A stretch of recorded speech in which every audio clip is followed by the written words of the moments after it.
오늘 은혜 받으실 말씀은 로마서 8장 28절 말씀입니다. 로마서 8장 28절 말씀을 다 같이 봉독하시겠습니다. 우리가 알거니와 하나님을 사랑하는 자 곧 그의 뜻대로 부르심을 입은 자들에게는 모든 것이 합력하여 선을 이루느니라. 아멘. 예수님을 믿는 자도 고난을 당하는가, 이 제목으로 말씀을 나누겠습니다. 이 세상에 살아가는 세월 동안 우리는 여러 가지 고난을 당합니다. 예수님을 믿으면 고난을 안 당한다고 그렇게 말하는 사람이 간혹 있는데 그렇지 않습니다. 예수님을 믿는 사람에게도 고난은 다가옵니다. 하지만 예수님을 믿는 사람은 고난에 굴복하지 아니하고 고난을 극복할 수 있는 능력을 주님께로부터 받는 것이 다른 것입니다. 예수님께서는 우리를 위해서 죄를 대신 짊어지시고 십자가에서 고통당할 때 내가 다 이루었다, 그 말씀을 우리에게 남겨주신 것입니다. 우리가 극복하지 못할 어떠한 원수도 없이 주님께서 다 이겨서 승리의 길을 열어놓았다고 말씀하신 것입니다. 주님, 우리 대신 짐을 지시고 십자가에서 죽으신 예수님은 우리에게 사랑과 은혜를 주셔서 모든 환경의 고난을 극복할 수 있게 만들어 주시는 것입니다. 하나님의 아들 예수님도 사람이 당하는 고난을 다 당하셨습니다.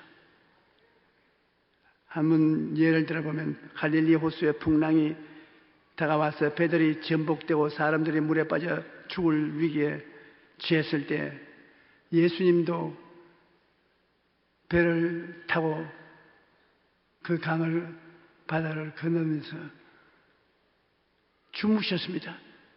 그렇게 풍랑이 심히 일어났는데도 배 안에서 주님께서는 주무셨습니다. 히브리서 4장 15절을 보면 우리에게는 있는 대제사장은 우리의 연약함을 동정하지 못하실 리가 아니요 모든 일에 우리와 같이 시험을 당하신 대로 죄는 없으시니라고 말씀하십니다. 예수님을 믿는 사람들은 예수님이 당하신 모든 고난을 바라보고 그 의미를 알고 믿고 기도하면 하나님의 성령이 우리를 도와주시는 것입니다. 마가복음 4장 35절로 38절에 보면 그날 저물 때 제자들에게 이르시되 우리가 저편으로 건너가자 하시니 그들이 무리를 떠나 예수를 배에 계신 그대로 모시고 가매 다른 배들도 함께 하더니 큰 풍랑이 일어나며 물결이 배에 부딪혀 들어와 배에 가득하게 되었더라.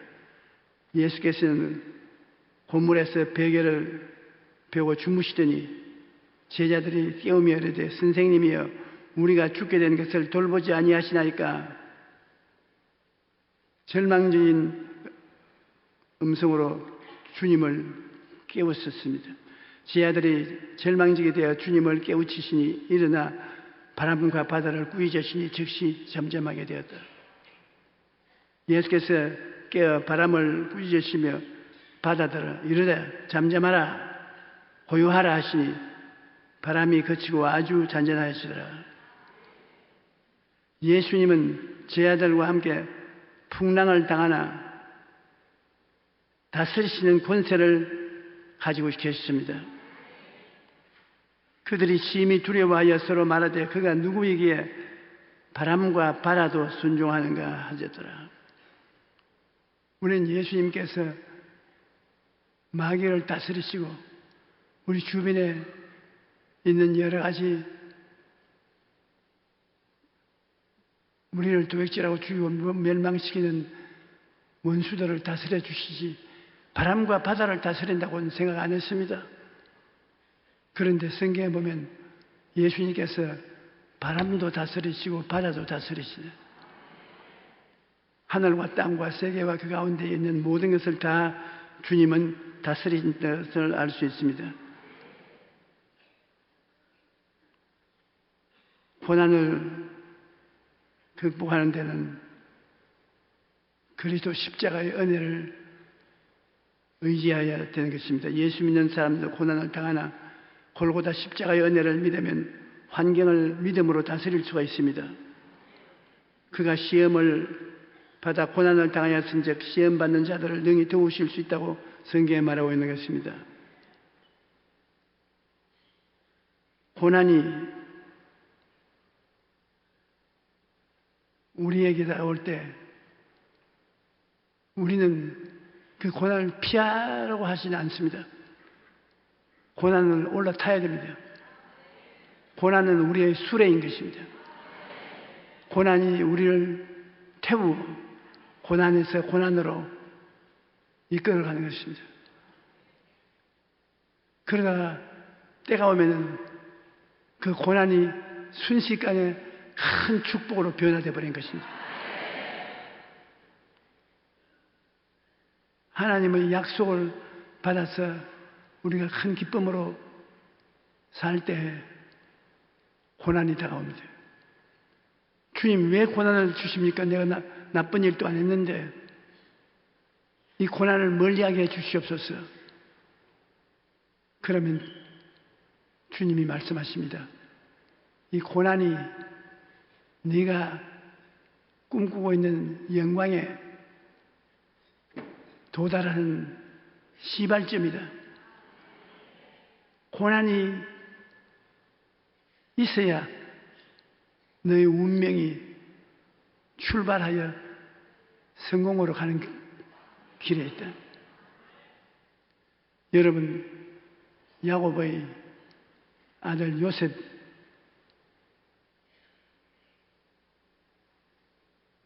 형제들 앞에서 곡식당들이 일어나서 자기 보고 절한다는 것을 말하고 해와 달과 11별이 절하더라고 해서 가족들이 꿈꾸는 자로 굉장히 멀리하여 있었습니다. 그러나 요셉은 그 꿈을 믿고 있었습니다. 그 꿈이 황금수레를 타고 도달했으면 좋겠는데 그 꿈을 꾸고 난 다음부터 고난이 다가왔습니다. 형들에게 붙잡혀서 마른 우물에 던져져서 죽게 된 고난의 출발로 행상들을 물론 팔러 애굽으로 가는데 종으로 팔아먹어버리고 종으로 애굽의 보디발의 집에 들어가서 있어 고난 중에 사는데 보디발의 아내의 유혹을 뿌리쳐서 그 다음 문제가 되어 더 큰 고난인 시위대들 감옥에 들어가서 보통 사람 같으면 내 팔자가 왜 이러냐, 내가 하나님 꿈을 꾸고 약속을 받은 사람이 영광에서 영광으로 가는 것이 아니라 고난에서 고난으로 가는 게 웬일이냐. 알고 보면 고난이 영광으로 가는 수레인 것입니다. 고난이 와야 돼요. 여러분 큰 꿈을 가지고 있는데 편안하게만 하면 발전 안 합니다. 큰 꿈을 가지고 있는데 정반대로 고난이 다가와서 이 길로 가다가는 망하지 않겠나 싶을 때 출발이구나 그렇게 알아야 되는 것입니다. 그래서 한 고난 지나면 또 다른 고난이 다가오고 다른 고난이 지나면 또 다른 고난이 다가오고 요셉은 종으로 팔린 그가 나중에는 시위대 뜰 감옥에 종신형을 받고 들어가 있습니다. 그게 들어가면 나오지 못합니다.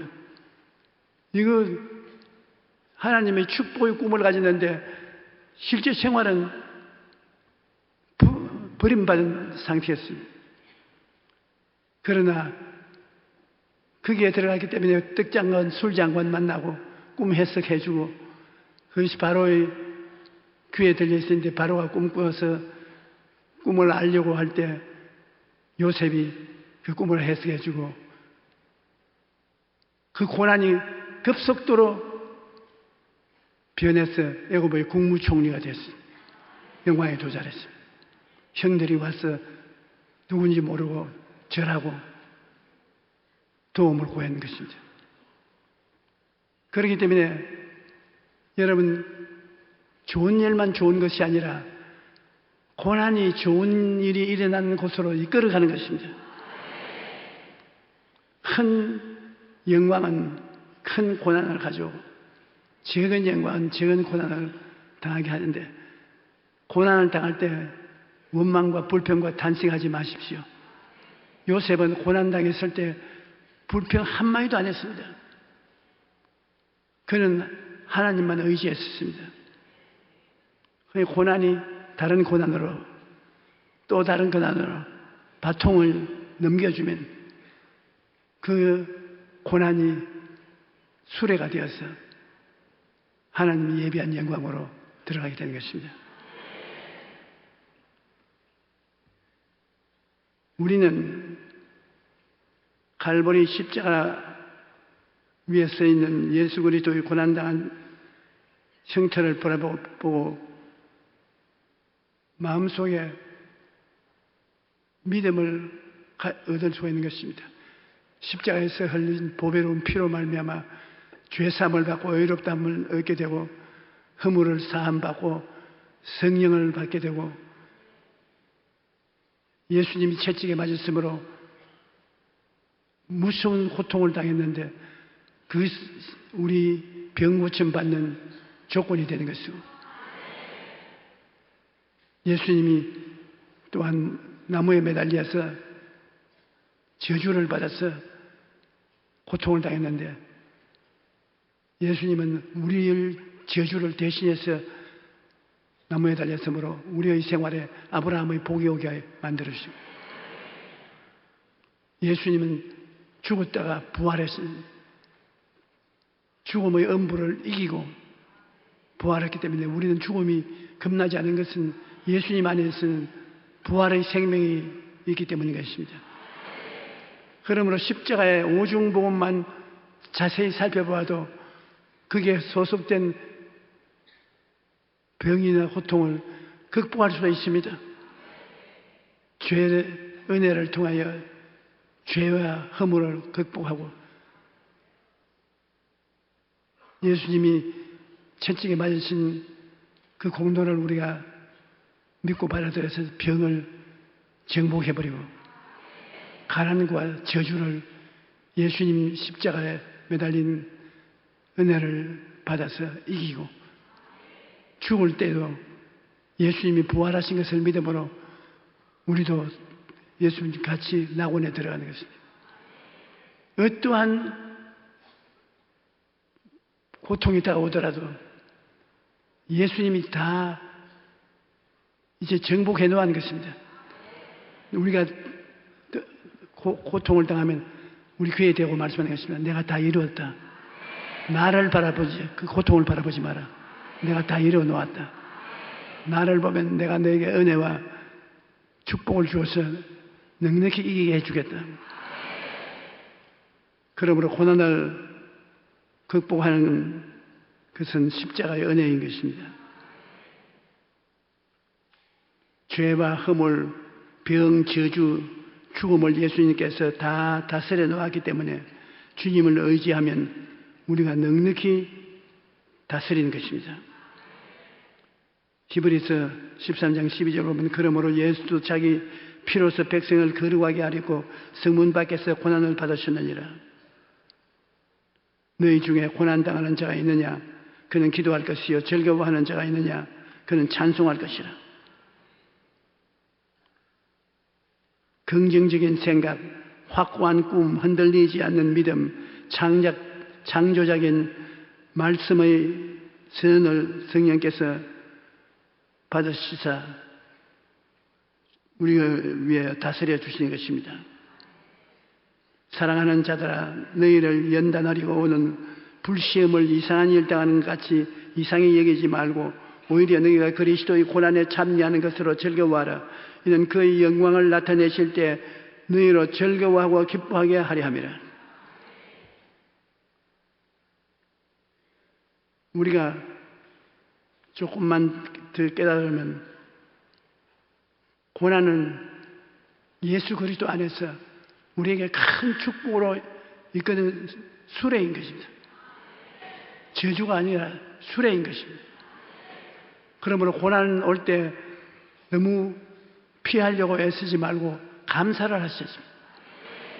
하나님, 고난을 보내셔서 내 운명의 출발점을 알려주심을 감사합니다.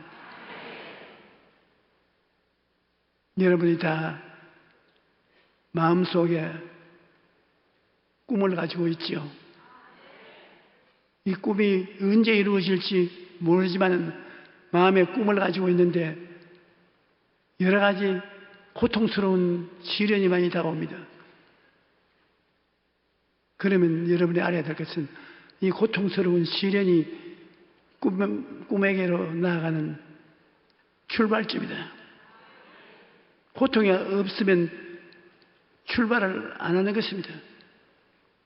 고난이 다가오면 출발하는 표시가 되는 것입니다. 내 형제들아, 너희가 여러 가지 시험을 당하거든 온전히 기쁘게 여겨라. 이는 너희 믿음의 시련이 인내를 만들어낸 줄 너희가 알미라. 인내를 온전히 이루라. 이는 너희를 온전하고 구비하여 조금도 부족함이 없게 하려 함이라. 너희 중에 누구든지 지혜가 부족하거든 모든 사람에게 우히 주시고 잊지 아니하는 하나님께 구하라. 그리하면 주시리라. 오직 믿음으로 구하고 조금도 의심하지 말라. 의심하는 자는 마치 바람에 밀려 요동하는 바다 물결 같으니 이런 사람은 무엇이든지 주께 얻기를 생각하지 말라.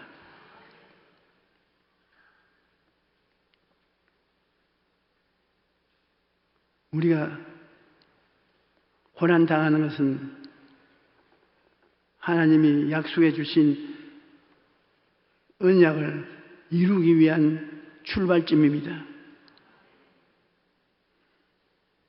성경에 보면 우리를 질그릇으로 표현한 때가 있습니다. 그리고 예수님은 질그릇에 담긴 황금 보화고요. 우리 몸이 질그릇이면 예수님은 보배인 것입니다. 우리가 이 보배를 질그릇에 가졌으니 이 질그릇에 예수님을 모시고 있으니 이는 심히 큰 능력은 하나님께 있고 우리에게 있지 아니함을 알게 하려 합니다. 우리가 사방으로 우겨 삼을 당하여도 쌓이지 아니하면 우리를 도역질하고 멸망시키려고 원수들이 사방으로 우겨 사도 우리만 있는 줄 알았는데 우리 속을 들여다보니까 예수님이 들어 앉아 계십니다. 기절 초풍을 할 지경입니다. 우리가 사방으로 옮겨 삼을 당하여도 쌓이지 아니하고 답답한 일을 당하여도 낙심하지 아니하며 답답한 일이 많이 있죠. 그러나 처음과 시작이요 나중과 끝이 되시는 예수님이 계시기 때문에 늘 답답하지 않습니다. 다 환한 곳으로 곧장 인도해 내주시기 때문인 것입니다. 박해를 받아도 버림받지 아니하며 사람들에게 박해를 당해도 마음에 버림받지 아니한 것은 예수님이 우리의 주가 되어 있기 때문인 것입니다. 거꾸로 떨림을 당하여도 망하지 아니하고 완전히 넘어뜨려도 안 망한다는 것입니다. 우리가 항상 예수의 죽음을 몸에 짊어지면 예수의 생명이 또한 우리 몸에 나타나게 하려면 우리 살아있는 자가 항상 예수를 위하여 죽음에 넘겨오면 예수의 생명이 또한 우리의 죽을 육체에 나타나게 하려 합니다. 그리스도 예수를 믿고 사는 동안에 예수로 말미암아 죽을 고생을 많이 하면 그 다음에는 예수를 통해서 부활의 생명의 넘치는 은혜를 체험할 수 있다는 것입니다. 예수 죽음을 내가 받아들이고 의지하면 예수의 부활도 내게 다가와서 나에게 채워주는 것입니다. 그러므로 환난이나 공고나 적신이나 기근이나 칼이랴 이 모든 일에 우리를 사랑하는 예수님을 위해 넉넉히 이기나니라. 이 세상에 살면서 예수님을 죽인 세상에 마귀의 도구가 어디든지 많이 있는 것입니다. 예수 죽인 것을 우리가 당하게 되면 예수님은 살아있는 생명의 역사가 그 뒤를 따라서 우리에게 온다는 것입니다. 예수 죽음 내 죽음이 되면 예수 부활 내 부활이 된다는 것입니다. 예수님과 우리는 하나가 되어 있으므로 놀라운 체험을 그리스도 안에서 할 수 있게 되는 것입니다. 풍성한 열매를 가지려면 그 조건을 구비해야 되는 것을 우리가 잘 압니다. 사과나무가 무조건 사과를 열매 맺지 않습니다. 나무가 열매를 맺으려면 여러 가지 조건이 필요합니다. 적당한 햇빛도 있어야 하고 적당한 비도 내려야 하고 온도도 적당히 해야 됩니다. 또 병충해의 해도 입지 않아야 합니다. 이러한 조건들이 충족되면 나무의 열매가 풍성하게 열리는 것입니다. 마찬가지로 하나님의 자녀라고 저절로 열매 맺는 것이 아닙니다. 우리의 삶에 풍성한 열매를 맺으려면 긍정적인 생각을 해야 되고 확고한 꿈을 마음속에 가지셔야 되고 흔들리지 않는 믿음을 가져야 되고 긍정적이고 적극적이고 창조적인 선언도 할 줄 알아야 되겠습니다. 우리가 성령께서 같이 일하시기 위해서는 긍정적인 생각이 있어야 성령께서 그 속에 들어가 있을 수 있거든요. 꿈꾸는 사람이야 성령이 와서 같이 꿈을 꾸어주세요. 믿음을 가져야 눈에는 아무 증거 안 보이고 귀에는 소리 안 들리고 손에 잡히는 게 없어도 믿으면 성령이 와서 같이 역사해 주시고 없는 것을 있는 것으로 선언해 주면 내 믿은 대로 될지어다 말을 이루어지게 해 주시는 것입니다. 우리가 하나님의 뜻을 따라서 살면은 부정적인 것을 긍정적으로 바꿀 수 있는 지혜와 총명을 얻게 되는 것입니다. 일본 저 북쪽에 사과단지가 있습니다. 그런데 금년에처럼 비가 많이 와서 사과가 다 떨어졌어요. 모든 농부들이 발을 뻗고 통곡을 했습니다. 1년 농사가 파도가 치는 나쁜 기운 때문에 망해. 이제는 뭘 먹고 어떻게 사냐. 주님을 잘 믿는 농부 한 사람이 역시 사과 같아 사과 다 떨어졌습니다. 그런데 그는 하나님 모든 것이 합력하여 선을 이룬다고 했는데 1년에 농사지은 사과 열매가 다 땅에 떨어져도 이것도 합동하여 선을 이룹니까? 마음속에 성령이 말하기를 이루고 말고 우리는 말 수가 없는데 왜 하나님은 모르게 이루어 줍니까? 너희 지혜가 모자라니까 설명을 해도 못 알아듣잖아요. 모든 것이 합동하여 뭐 어떻게 된다고? 선을 이룬다. 그러다 기도하는데 머리에 지혜가 들어왔어요. 이렇게 큰 폭풍우가 불어와서 사과가 다 떨어졌어도 그 중에 안 떨어지고도 매달려 있는 사과가 있단 말입니다. 그래 날이 맑아지자 안 떨어진 열매를 거두기 시작했습니다. 그런데 그 때가 뭐냐면 대학 입시 시절이에요. 부모들이 자식들이 합격을 위해서 밤잠을 안 자고 고생을 하는데 이 사람은 아이디어가 생겼어요. 바람이 불어도 안 떨어지는 사과.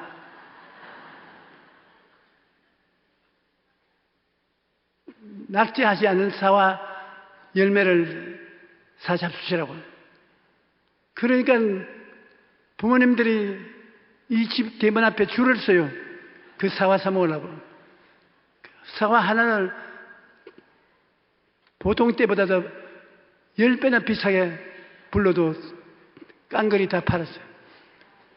그는 풍년에 사과 수입한 것보다 더 많은 수입을 얻었어요. 내가 그 이야기를 읽어서 상당히 내가 혼자 웃었습니다만 입담이 없어서 내가 오늘 여러분 웃기지 못합니다.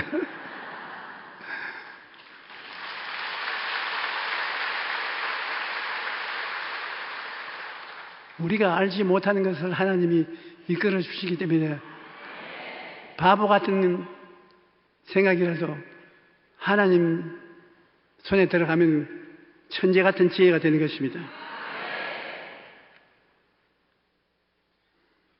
하나님께서는 믿음이 없는 사람들과는 일하지 않으십니다.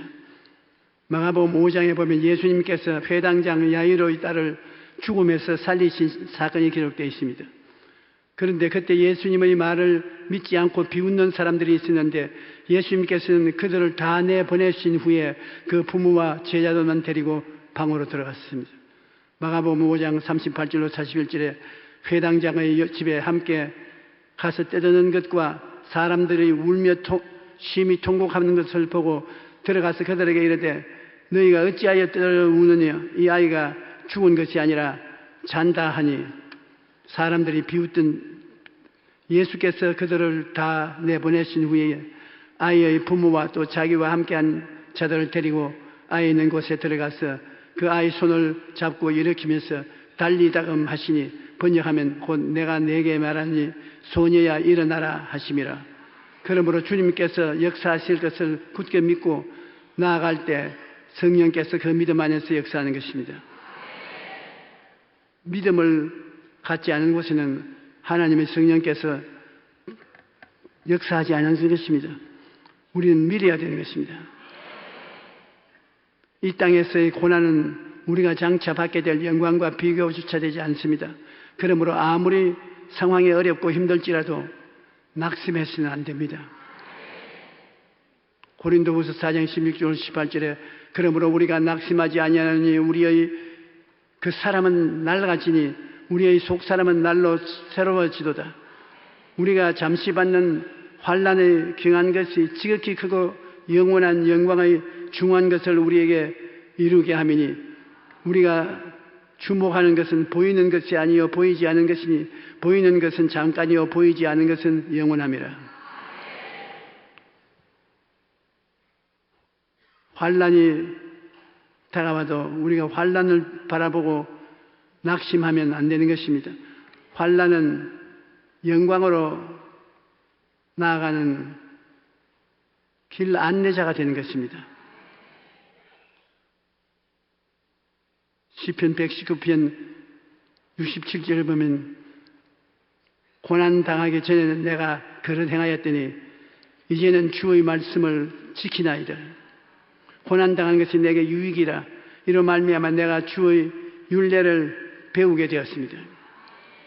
잠언서 17장 3절에는 도가니는 은을 풀무는 금을 연단하거니와 야훼는 마음을 연단하신다고 말씀하셨습니다. 고난은 우리의 원수가 아니라 예수님께서 사용하셔서 우리들을 교육시키는 수단이 되는 것입니다. 고난이 우리를 깨뜨려서 순종과 믿음의 삶을 살게 합니다. 그리고 주님에 대한 믿음이 자라게 하는 것입니다. 고난이 다가오면 비로소 하나님을 찾는 기도를 하게 되고 주님 옆에 무릎을 꿇는 변화가 다가오게 되는 것입니다. 우리가 꿈이 없는 사람은 고난도 필요 없습니다만, 꿈이 있는 사람은 고난이 다가오면 육상 경기를 할 때 준비 후루루 뛰는 것처럼 고난이 그 호루라기인 것입니다. 우리가 여러 가지 고난을 당합니다. 그 고난 하나하나가 예수님 안에 있으면 예수님이 다 여러분에게 유익이 되도록 만들어주는 것입니다. 그러므로 하나님을 사랑하는 자, 곧 그 뜻대로 부르심을 입은 자들에게는 모든 것이 합력하여 선을 이루나니 그것을 생각해야 되는 것입니다. 그것을 꿈꿔야 되는 것입니다. 그것을 믿어야 되는 것입니다. 그것을 입으로 시인해야 되는 것입니다. 4차원의 영성이 바로 그것인 것입니다. 여러분, 생각과 꿈과 믿음과 입술의 고백이 여러분의 인생을 만들어가는 것입니다. 하나님이 우리를 불러서 예수 믿고 구원받게 해주셨어도 이 인생을 만들어지는 법칙을 따라서 우리가 살아야 하나님이 성령이 함께 역사하는 것입니다. 마귀가 찾아와서 여러분에게 고통을 가져오면 곧장 그 뒤에 보혜사 성령이 따라와서 그 고통을 우리가 타고 가는 수레로 만들어버리는 것입니다. 우리를 두고서 마귀와 성령께서는 늘 실험을 하는 것입니다. 마귀가 우리를 붙잡아서 이제는 죽이겠다고 생각하면 성령이 그 뒤를 따라와서 성공의 깃발이 휘날리게 만들어주는 것입니다. 환난이나 공고나 핍박이나 적신이나 위험이나 칼이랴 이 모든 일에 우리를 사랑하시는 이로 말미암아 우리가 넉넉히 이기나니 이 세상에 환난 고통 없는 곳이 어디 있습니까? 다 환난 고통이 있습니다. 그러나 성령이 어디 계십니까?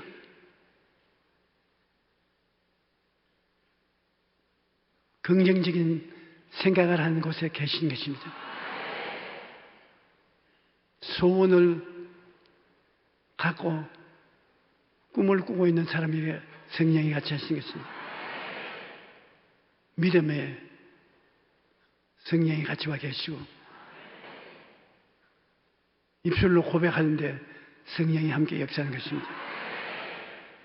그럼 우리 예수를 믿는 사람은 항상 도적질하고 죽이고 멸망시키려고 귀신이 와서 역사하지만 그 뒤를 성령께서 따라와서 만사가 합동하여 선의를 이루도록 역사해 주는 것입니다. 그러므로 우리는 환난과 공고나 시련 당했을 때 낙심하지 말고 하나님께서 그 고난을 통해서 성공을 갖다 주는 것을 알고 믿고 감사드리게 되시기 바랍니다.